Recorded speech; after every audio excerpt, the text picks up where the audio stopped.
I've been thinking about isolation differently lately. Not as loneliness, not as abandonment, but as timing. In basketball, when a player goes into isolation, it's intentional. Clear the floor, let them work. Sometimes that's exactly what the moment calls for. But even the best players, the greatest players, didn't ISO every possession. This episode isn't about cutting people off. It's about knowing when to go ISO and when to pass the ball. Welcome to the Scarred Sons podcast, where we dive into scars of life and the outcomes they shape. This podcast is a space for honest conversations about my journey, the lessons learned, the struggles endured, and the growth that followed, geared towards helping other sons with scars. We'll explore topics like personal development, mental and spiritual health, and the path to becoming the best version of yourself. Let's navigate these challenges together, one story at a time. Let's dive in. The views expressed on this podcast are based on my personal experiences and insights. I am not a licensed therapist, counselor, or medical professional, and the content shared is not intended as a substitute for professional advice or guidance. Please consult a qualified professional for advice tailored to your specific needs. I am not responsible for any decisions or outcomes resulting from the use of this content. What's up to all my Scarred Sons out there? I'm your host, Ty. Before we dive in, I want you to know this is a safe space. I'm not here as someone who has it all figured out, just a man willing to speak his truth. And if you carry scars, welcome home. Now, my favorite player in basketball has always been Kobe Bryant. There were moments when Kobe would take over a game in isolation. Now, I know you may have your opinions about the game, who your best player is, but if Kobe wasn't your fave, just pop in your favorite player each time I may mention his name. All right, so now we got that out the way. Just insert your player. We're talking about whatever your favorite player is. I'm just using Kobe because he's mine.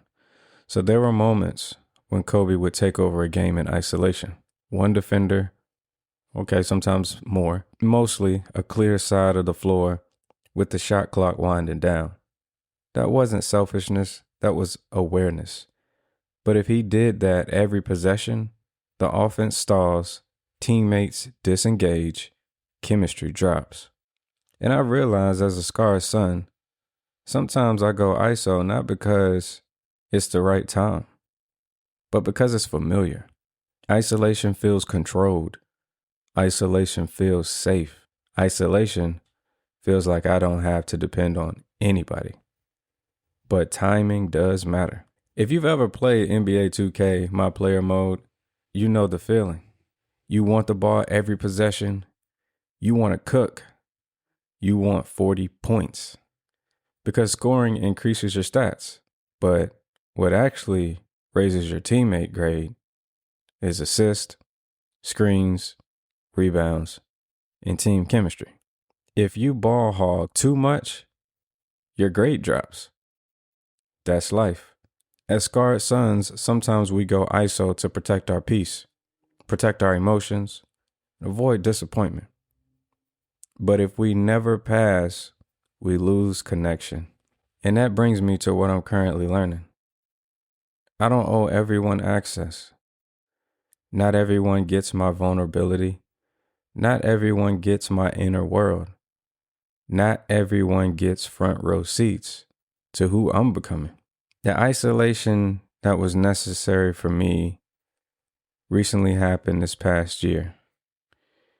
And it was a season where I decided to distance myself from some family members in an effort to protect my mental health. I felt like pulling back from these scenarios, which I have craved for so long, wasn't able to get any understanding of the actions that were taking place. And even my subliminals wasn't carrying over and connecting. I felt my body just continuously seeking and craving, and I want you to be here for this. I want you to do this for this over here. And just, why can't you just embrace me? Why can't you put me in some type of priority with everything else you have going on? Why does it always have to be about you? Right? These are all thoughts I had in my mind before I decided to place this distance in between me and some people that used to be very close.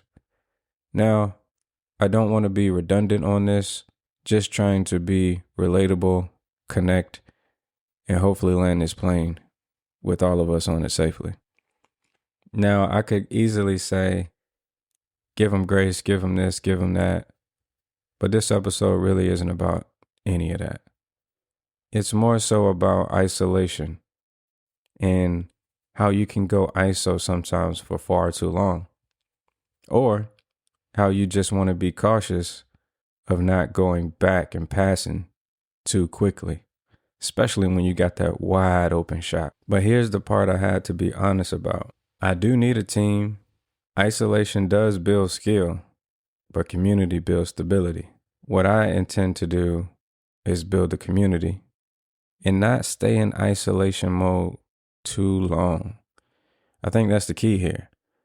I could easily stay ISO in this same position with the same people, but not grow in any other area of my life, not reconnect or connect with any other sources.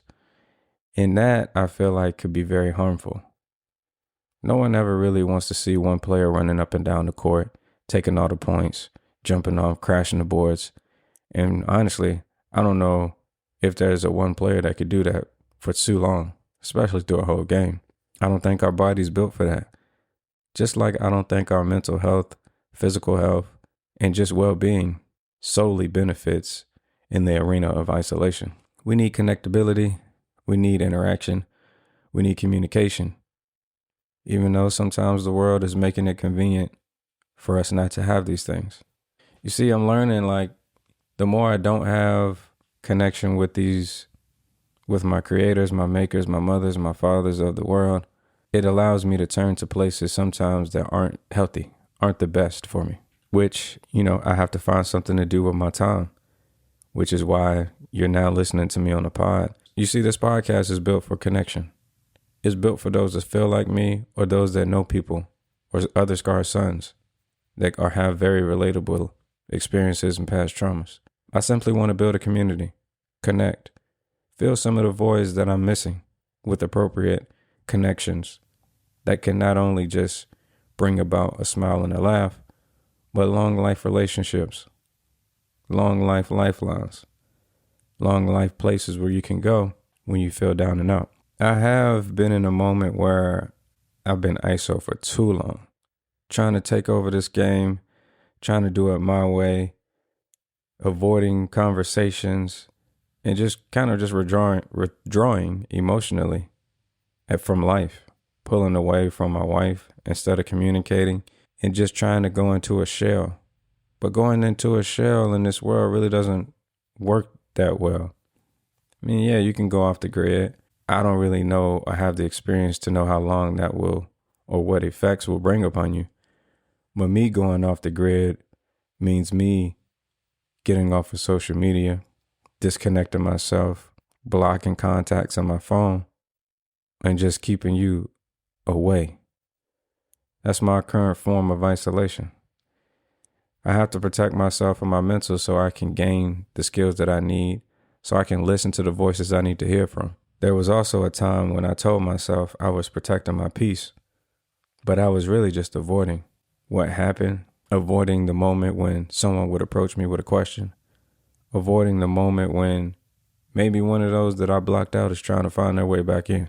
And so I try my best to be full of grace and open. I try my best to continue to stay engaged with my therapist and speak fully and honestly about my feelings and my mental stability. But that's the difference between taking space and building walls.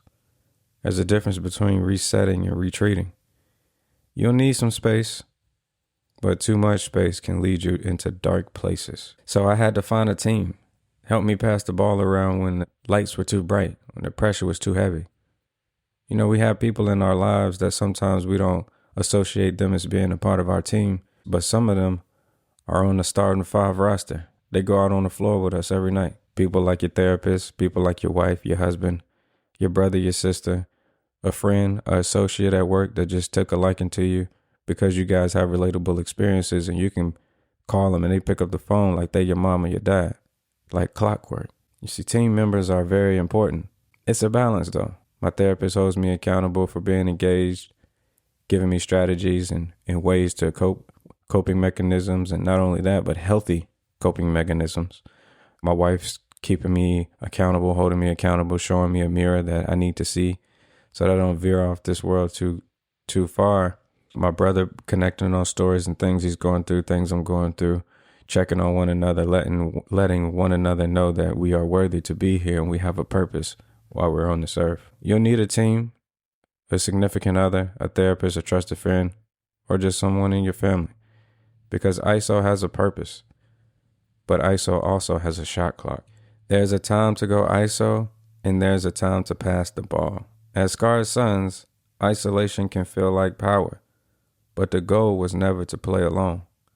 You don't owe everyone access, but you do owe yourself discernment. Know when to take space, know when to let someone in. Growth isn't about shutting the world out. It's about knowing who belongs on your team. Peace and love, y'all. Thank you for joining me on the Scarred Sons podcast. Remember, every scar tells a story, and every story has the power to inspire growth. If today's episode resonated with you, I'd love to hear your thoughts. Feel free to reach out and share your journey. Don't forget to stay up to date with the podcast by liking, commenting, and subscribing wherever you listen to podcasts. You can also follow us on Instagram at scarred.sons for more content and updates. Until next time, keep moving forward, keep healing, and remember, scars don't define you, they shape you. Stay strong, and I'll see you in the next episode. Peace.